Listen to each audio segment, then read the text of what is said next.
Почитувани, на почетокот на пресконференцијата, колку за точна информација, би го подсетиле господинот Гордан Ѓоргиев, дека ја промашил датата. ВМРО ДПМН ја превзема власта на 28 август, кога беше избрана владата на Република Македонија, а не на 5 јули, кога беа оддржани парламентарните избори. Но како и да е, ние ќе се потрудиме прецизно да му одговориме. Периодот во кој ВМРО ДПМН е на власт може да се подели на два дела. Првиот дел, периодот во 2007 и 2008 година, е период кога не постоеше светската економска криза. И вториот дел се 2009 и 2010 година, кога светот и Република Македонија се соочија со светската економска криза. Во периодот во кој што немаше светска економска криза, програмата на ВМРО ДПМН даваше и повеќе резултати од она што беше ветено во 2006 година. Во тој период, во периодот кога немаше светска економска криза, Македонија ги имаше највисоките растови на бруто домашниот производ од 6% во 2007 и 5% во 2008 година. Растови незабележани до тогаш. За само 2 години се зголеми извозот за цели 60%, како никогаш до тогаш. За само 2 години во земјата влегоа приближно 1 милиарда евра, како директни странски инвестиции, неспоредливо со било кој период до тогаш. Невработеноста во Република Македонија во тие 2 години се намали од 36,5% на 31,7%. Се намалија многу бирократски процедури преку спроведување на проектот регулаторна гилотина. Македонија предвремено се раздолжи од поголемиот дел од својот надворешен долг. Ги покачивме пензиите во просек од 30%. Во тој период ги покачивме платите на јавната администрација во просек од 20%. Земјоделците во Република Македонија добија за 20 пати повеќе субвенции од оние од 5 милиони евра во 2005 година до оние сега од 100 милиони евра субвенции за земјоделците. Неколку странски банки, звучни имења, инвестираа во Република Македонија. Неколкукратно се зголемија капиталните инвестиции во образованието во Република Македонија. Се отворија огромен број на нови факултети и училишта. Драстично се зголеми бројот на ново запишани студенти во Република Македонија, на скоро 97% од бројот на матурирани средношколци. Се намали персоналниот данок на 10%. Се намали данокот на приход на 10%. Најмали во Европа. Го намаливме данокот на ДДВ во неколку значајни категории, како лекарствата, како земјоделската механизација, како становите и изградбата на станови и други категории на овој данок. Воведовме бесплатни учебници во основното и средното образование. Воведовме бесплатно бањско лекување за голем број на пензионери. Спроведовме и спроведуваме проект за опремување на болниците со нова медицинска опрема. Инвестираме во изградба на над 2500 социјални станови. Ги намаливме и продолжуваме да ги намалуваме придонесите за пензиско и здравствено осигурување. Спроведуваме низа проекти за социјално загрозените граѓани, како што се носење на законот за енергетска сиромаштија, отворање на соспродавници, отворање на народни кујни, изголемување на средствата за социјални трансфери. Освен овие проекти, во тек и во првите 2 години, беа уште стотици други проекти.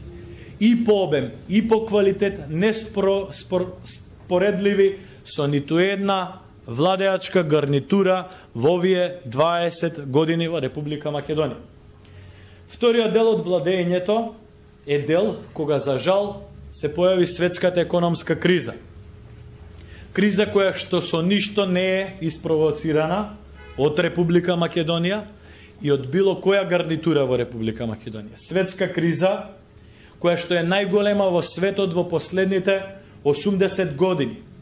Светска криза во која крахира огромен број на странски фирми, светска криза во која што крахира огромен број на светски брендови, светска криза во која што крахира огромен број на банки, светска криза во која што крахира за жал и голем број на држави.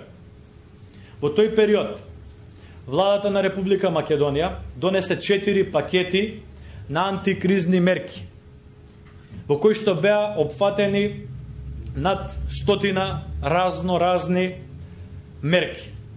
Целта на владата во овие 2 години беше ударот на кризата што е можно помалку да го почувствуваат директно граѓаните и стопанството. И понатаму целта на владата е што е можно помалку ударот од кризата да го почувствуваат директно граѓаните и стопанството. Благодарение на тие антикризни мерки, почитувани, спречивме девалвација на денарот, спречивме намалување на пензиите, спречивме намалување на платите.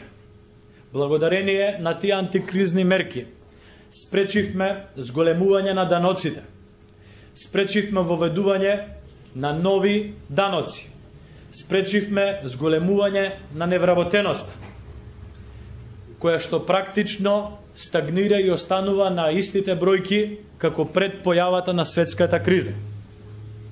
Спречивме пропаѓање на банки во Република Македонија. Благодарение на тие антикризни мерки, спречивме губење на пари на штедачите. Спречивме отпуштање од администрацијата и спречивме многу други негативни појави кои што се појавија за жал во огромен број од европските држави. Тоа е тоа што ВМРО-ДПМН го работи во последниот период и тоа е тоа што ВМРО-ДПМН ќе продолжи да го работи и во иднина. Ќе продолжиме да ги исполнуваме сите интереси на граѓаните на Република Македонија. Ги слушаме неколку дена како ни порачуваат да си ги спакуваме куферите. Ние им порачуваме дека ВМРО-ДПМН нити досега, нити од сега ќе работи со куфери. Ние немаме искуство нити како се полнат, нити како се празнат куфери.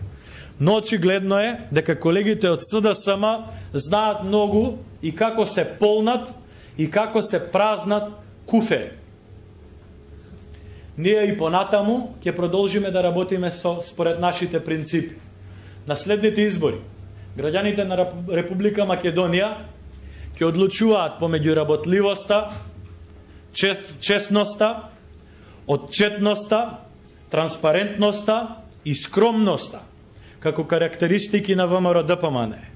Од една страна и од друга страна ќе одлучуваат за транзициските последици и најмафијашката приватизација која што се случила во Европа како основни карактеристики на Социјалдемократскиот сојуз. Ние сме сигурни на кого граѓаните ќе дадат својата поддршка. Ви благодарам. Дали има прашања по однос на овој прес? Повели Сречко. Значи, спомнувате ви сега на крајот транзицијски период, значи од овие 19 години македонска независност, може би да ми одговорите колку години е на власт ВМРО-ДПМН? Дали веќе половина од годините на власт е ВМРО-ДПМН? ВМРО-ДПМН како партија во овие 20 години растеше и се развиваше. ВМРО-ДПМН знаеше да биде партија која што во одредени периоди ќе направи грешки, меѓутоа ВМРО-ДПМН знаеше да биде и партија која што ќе се извини за сопствените грешки и ќе најде капацитет и сила да се реформира. За жал, Социјалдемократскиот сојуз во овие 20 години нити најде капацитет да се извини за своите грешки, нити најде капацитет, што е уште пожелно, да се реформира.